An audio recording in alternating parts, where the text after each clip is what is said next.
Welcome you all. This is Baron Baptiste. Welcome to Disrupt the Drift. We love hearing from you. Send your questions, comments, concerns, anything to Disrupting the Drift at baronbaptiste.com. Disrupting the Drift at baronbaptiste.com. David, how you doing today, buddy? Fantastic. As usual, always better to be here with you. Yeah, he's good, man. Yeah. So I had a topic top of mind. I brought it up to you earlier, and that's just about weak people. I've had several conversations this week with different people, and it seems to be a conversation out there about people feeling weak. The world there's an underlying force, I think, that's pulling on people, and people are feeling anxious, and from anxious to all the way to despair. And there's a lot of fear in the air. There's a lot of just psychological, mental, spiritual fatigue and even hopelessness. But I wanted to talk about weak. What is it? Because you hear this term, being a weak person. And I have my thoughts about it because a human being, what does it mean to be weak? What is it to be strong? Because the world we're living in, if you're weak, whatever that is, the world will consume you. You could lose yourself. I suppose, and I think a lot of people are in that experience of having lost themselves. I suppose there's a number of different levels of weak and strong. And of course, I believe that weakness comes from being suggestible. And most people are suggestible. As a matter of fact, most people are very easily influenced by other people's ideas. And if you look at the concept of allowing yourself to be moved in one direction or another, either emotionally, intellectually, and mentally, that is a kind of weakness that if you're not aware of it, you will end up feeling totally out of control and vulnerable and confused and directionless, because you didn't come into this world to be a lemming. You came into this world to discover your unique identity, that you can listen to other people and you can take, how can I say this? You can take suggestions from people, but ultimately the bottom line is you have to own the things that you choose or choose not to do. And if you don't, then you're allowing yourself to be controlled. And I've often said that if you're not in control of yourself, someone or something else will be. And it could be anything that's in charge of you. If you take a look at people that have issues with substances and food and using different kinds of things to make themselves feel less vulnerable and more comfortable and more, how can I say it, under control, those are all symptoms. Really are not the problem. The problem is that they've lost control, they gave up control, and much of the control is a hypnotic control. And the only way hypnosis works is if you surrender your will and allow other people to get inside and become your compass. Yeah. Something I know is about people is they get lost in things. They get lost in others. When they're engaging or interacting with others, they get completely lost in that interaction, that exchange. They buy into. I went to a Bill Maher. Is that his name? Yeah, Bill Maher was doing a live event. A friend invited me last night, and I go to this event, and there were a few thousand people, and I'm in the theater watching, and he's a comedian up there, and he's talking about politics and all this stuff, but I'm watching people around me, just in the audience, and people get so lost in what the speaker's saying, but it's almost like they vacate and they enter this kind of vacuum where they lose themselves in what's just happening in the moment. And I just step back and I realize it's being present and there's a power in never really losing yourself, never losing your objectivity, that higher witness, the ability to be present and not lose yourself. People lose themselves in everything, and then they're left in this experience of lost themselves, and they wonder why. And then they've got all the forces that rise up in that vacuum, that space, of having lost yourself, the anxiety, the fear, the uncertainty, the confusion, the inability to make a decision, the inability to see straight, to see reality. And because it's a practice to stay present.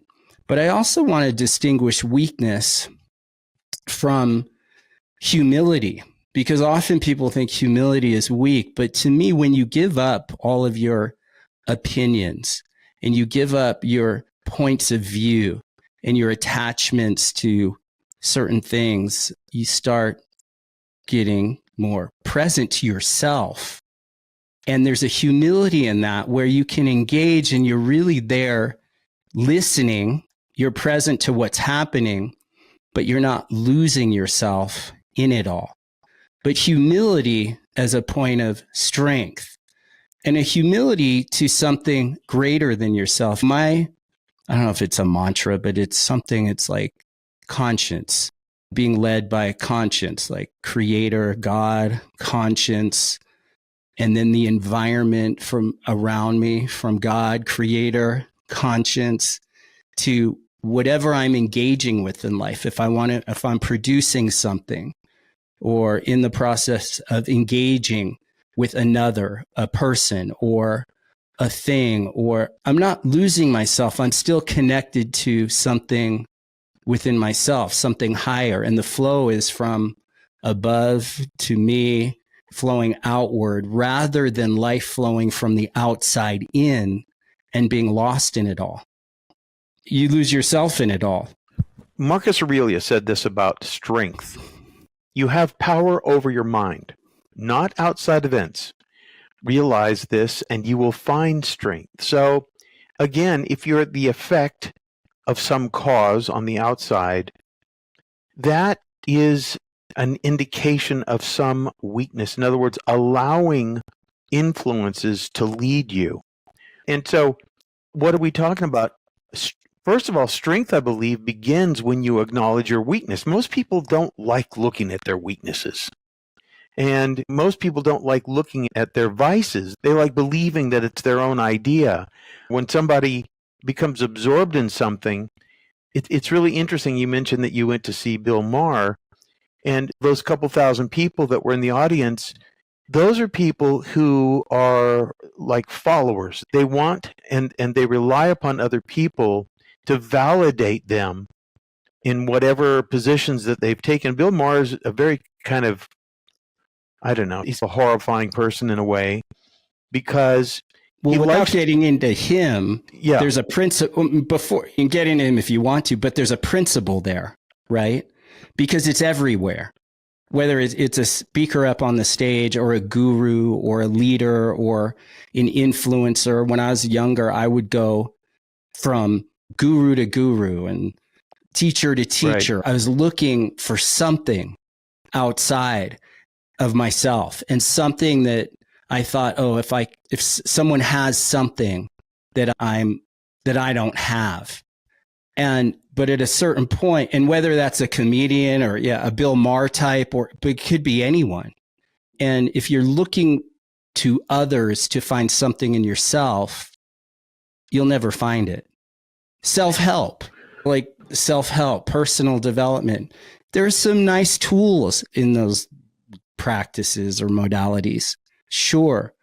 But they're an empty vessel at the end of the day. They're not, when you make anything outside yourself God, you lose yourself.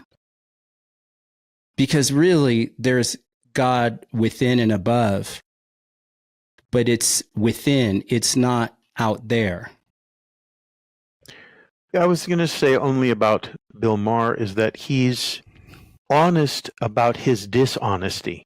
He's honest in the sense that he wants to believe that there are no consequences for being wrong and for being morally wrong. And that's most human beings. That's That's my point. It's a principle almost, right? It is. Most people aren't accountable for themselves, or like what you brought up earlier, their own weaknesses. When I have something going on in my life, I'm like, it's my fault. It's the first place I look. People don't like taking that kind of stance. What do you mean it's my fault? But when you really look, it's if you're letting anything or anyone influence you, that's on me. And if I don't like it, the outcome there, because you follow someone for years, people all the time are cancel culture. Like they follow leaders or they follow self-help gurus, and then they realize it's an empty package, but they're still blaming the people out there. It's that'll always be an empty package. It's good to know that and stop looking for answers on the outside when the only real place is on the inside, and to something higher, greater than yourself. Though there's a submission to something greater than yourself. Yeah. Whether that's Jesus or the Christ or Creator, there's something greater than yourself that you have access to from within yourself. And until you start developing that relationship, you're like a leaf in the wind out there being blown around. I was thinking about this thought this morning early, and something that I was contemplating that I'm having a difficulty with. But what occurred to me was, I get what I deserve. In other words, I'm not looking at the source of the problem. I'm looking toward myself. And what came to me was, I'm getting what I deserved. And then the question goes to, why do I deserve it? And then you can get into the core motives of what it is that caused you to be a certain way, or to do a certain thing, or to not do a certain thing. And usually at the core of a motive of you getting what you deserve one way or another is a certain degree of selfishness and self-servingness. And that's what occurred to me about this thing I was contemplating. But see, most people don't like the idea that they are wrong. And so they find justifications for why they do the things that they do or don't do. The question then goes to the moral conundrum. And the moral conundrum is, what if I could have done something and I didn't? What if I could have said something and I didn't? And so it could be something that you didn't necessarily do that brought about what you deserve, whatever it may be, the misery, the suffering that you're going through right now. What if it's something you didn't do? And then the question, is there a justification for you? Do you get a pass? Is there a place where you get a pass? Maybe I didn't know that I could have done something. Or maybe I didn't know what to do at the time, and then it occurred to me way after the fact what I should have done. But to get honest with yourself is the key to moving forward and not repeating the same thing over and over again, expecting some kind of a different outcome. Because if you repeat the same fault, if you repeat the same mistake, you're going to have variations of the same outcome. Yeah. It's interesting you bring up deserving. And I wonder about that, because I think there's two sides to that. There's, if I have the point of view about myself that I'm a piece of shit, then almost anything and everything I do, I will deserve it because I'm a piece of crap. But if you say, why am I a piece? See, there's the second component. It's not good enough to stop there. No, that's one point. I'm getting to the other side of it. Yeah. So if that is my point of view, then there's that. Then there's doing things that, if you do harm to others, if you are lying and stealing and cheating your way through life, you get what you deserve. But I think you could take it even out of deserve. It's certain things you do create certain results. It's almost like math in a way. That's like right. Spiritual math. You're absolutely right. It's output and input. Mm-hmm. And when you start becoming more objective, and less in that subjective, I'm no good, or I'm a piece of crap, or I'm worthless, or I'm through that lens that will always deliver the results that deserves, that point of view of yourself deserves. Then as you get more objective, you start saying, okay, I'm doing these things. Like I have morning practices I do, like practice meditation and physical movement. And I cold plunge every morning, and I do different things and eat certain ways. And I know that produces certain results objectively. Like objectively, there's something that living that way. If I were acting and living different types of habitual patterns, I'd get different kinds of results in life. But I think there's something about way you live life, like living life as lived moment to moment, from where are you coming from? I think is my point. Where are you coming from in your flow of life? And what is your greater, just coming from also pure motive?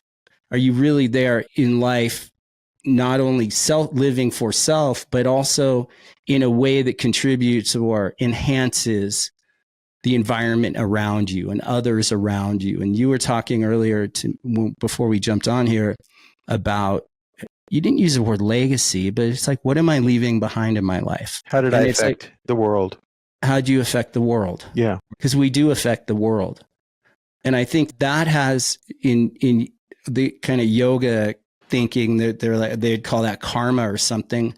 I think it's much greater than that.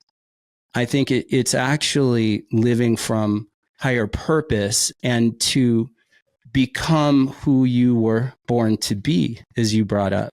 Yeah.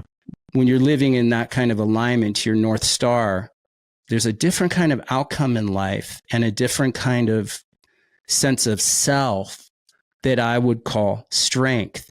Because I notice when I'll call it weaker, when I'm like lost in people and looking for a guru and teacher to teacher and self-help and self-development, those types of things, I was weak. I was very influential, like what you brought up earlier about being impacted by your environment, and you're like a bottle being tossed around in the sea.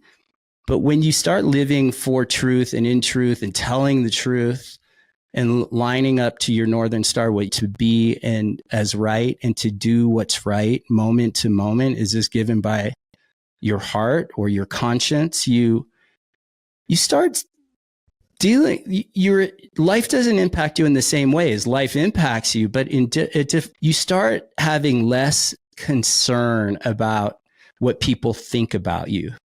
People pleasing, that term fawning, people get caught up in. I read somewhere that somewhere in psychology, they've updated the fight and flight responses. Have you seen this? No. And it's fight, freeze, flee.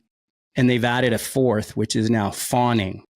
And fawning is people pleasing. You can get so lost in people pleasing and managing perceptions of people and being seen as a good person. But to the point where you are weakened because you lose your own inner compass and that guiding light, and you're living again from the outside. You're living in this fight or flight. And it weakens your soul. It weakens your character. And then you become very vulnerable to what people think of you. So you're now not acting out of yourself. You're acting out of, what did you say earlier? You said a perfect phrase. It's better to be disliked for who you are. Than liked for who you are not. Than being liked for who you are not. Yeah. And I think you're on track when what people think about you means less to you. We all want people to like us, fine, and we want to be appreciated. But I think for good works, and that means it may be a few that relate to you, but you relate to yourself and who you're being is true, even if you're in the face of disagreement and dislike. And people will say terrible things about you. But they're already saying at least thinking terrible things about you, but maybe not being honest about it. Or they're on social media just being trolls. Snitches and bitches. Yeah. Epictetus said, "No man is free who is not master of himself, him or herself." You cannot be free. And then there's another good one here by Seneca, which says, "A gem cannot be polished without friction, nor a man or woman perfected without trials." And so I think a lot of people, they grow up in an environment where there are problems that they resent. Most people don't have a perfectly functional family. Most of us have come from dysfunctional families at some level. And we are the end result of what happens in that family. And then if we resent what happened to us as children, and most people do at some level, we try to avoid replicating that because we don't like what happened to us, and therefore we say, I'll never be like that. And so we go around arranging our lives around compensating in a way which makes us believe that we are not just the sum total of our experiences, that we are not compelled to repeat the same things that happen to us. We're not them. We're not those people. We're not our mom, not our dad, but it's a reaction, right? And then the compensation exactly to be in opposition is still a reaction. Yeah. And you it's can't not coming to your natural self. That's right. You can never be your authentic self if you are compensating and struggling with experiences and circumstances that you had no control over. Yeah. And that's super important to understand, because if you think about it objectively, we cannot choose our external circumstances, but we can always choose, if you know that you can choose, how we respond to them. That was Epictetus. Yeah, it's good. Yeah. I'll say this. If you're going through a hard time right now, if you're going through hell right now, as Winston Churchill said, if you're going through hell, keep going. But I think it's more than just keep going. I actually think it might pause, like press pause, slam on the brakes of your mind and get present, get still, get quiet, get connected, come to that still small voice of truth within yourself. It's only through that. I'll call it if you're going through hard times in life, those are the greatest opportunities. They're what I call a crucible moment. A crucible moment is when someone has a transformative experience where they come to a new identity or a new sense of identity. And it's really, even during the pandemic, you saw some people really fold and collapse in and shrink. And then other people use that as manure to elevate, to find a new way in that suffering. Who says it? The Zen or someone says life is suffering. Life is suffering. And they say at some level suffering is optional. I don't know if suffering is truly optional. I think there's suffering, but I think it's what we do with that suffering and the ability to come to, again, humility. And in the crucible moments of life, those hard times, those difficult times when everything seems impossible or it seems hopeless or help is, not available or help's not on the way. It seems like that. But those are the moments where you confront your own soul. You come face to face with your creator, and you have the opportunity to lay down your old ways, like a repentance, where you give up pride, you give up ego, and a new you can emerge in those moments, or these crucible moments. And you discover a new you. And I know in my life and through the different crucible moment points of my life, I'm someone who doesn't quit. I persevere, but not like through force, more like through surrender and letting go and seeing, what am I holding on to? Is there something or someone I need to forgive? I want to come back to my Father, my Heavenly Father. I want to come close. It's an opportunity to come closer. And on the other side of that, you're renewed. What's that biblical saying? Be therefore transformed by the renewing of your mind from within. Yes. But I think that those come through those crucible-like moments. Yeah. Those points of suffering in life where there's an opportunity to actually open up to who you could be and who perhaps, whether you're destined to be, or I don't know that it's destined. That's probably not the right word. But yeah, one more from Epictetus. He says, first say to yourself what you should be, and then do what you have to do. So how many people, they start the New Year's resolutions? The average resolution lasts about 3 weeks. People go back to their old ways. If you really want to change, know what you have to do. Maybe just one word, or 2 words, stop overeating. Okay? And if you just know that's what you have to do, it makes it easier for you to say, okay, wait a minute, I'm gonna bypass that little extra portion right there. I'm gonna eat a better meal today. I'm gonna have a big salad, whatever it may be. Know what you should be and then do what you have to do. Now, the flip side of that is know what you shouldn't do. And here comes that person who aggravates the crap out of you, and you say, no, I'm not going to react to this person right now. I'm just going to let it go. Not going to get lost in it. Yeah. Not going to get lost in the devil coming at you. You're not going to become a devil and just two devils locking horns. Yeah, it's no locking horns. I'm going to stay present. Yeah. Keep my ears open and watch and listen. And if there's something to say it, if there's something to do it, not attached to outcomes, not attached to winning and having your way, but look for the way. Yeah. Here's one from Seneca on that note. Yeah. True happiness is to enjoy the present without anxious dependence upon the future. How many of us are thinking about what's going to happen 5 minutes from now? Or thinking about, why didn't that person call me? Or what should I do now? Do you think they canceled me? Do you think they blocked me? If you start to think how many things can run through your mind, just forget it. If it happens, if it doesn't, if you're trying to make it happen, get your will out of it and just keep putting one foot in front of the other. But true happiness is to enjoy the present without anxious dependence upon the future. I love that. Yeah. Yeah.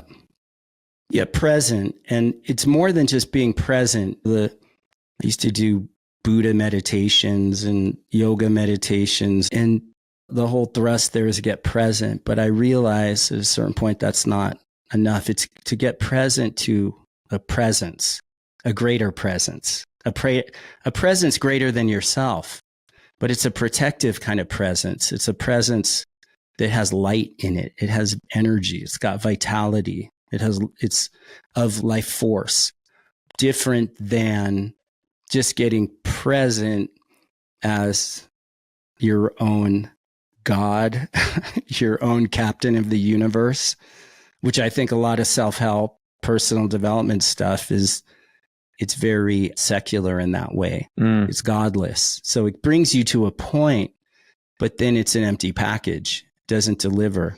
Yeah. Because it has you looking still somewhere on the outside or not beyond yourself. And I think it's opening up to something greater than yourself and having trust. And I think one way through that, two things come to mind. People live in their heads. That's weak.